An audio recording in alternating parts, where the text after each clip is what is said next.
Hello everybody. So today I want to talk about the vector. So now I want to show you how to answer. We need to find the distance of point and the line. So now I want to show you how to answer. We have the formula in here.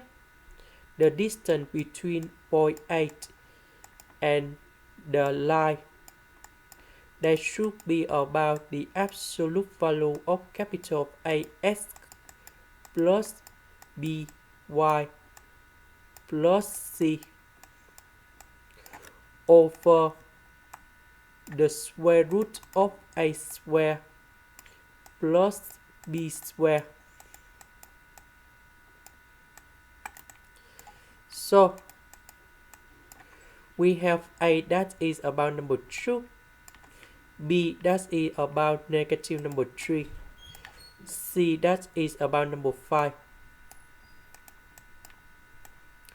So we know that the point 8 that is about number 6 and number 9.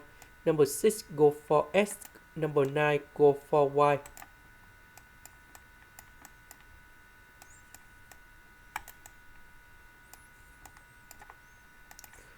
Over the square root of number 2 square and negative number 3 square.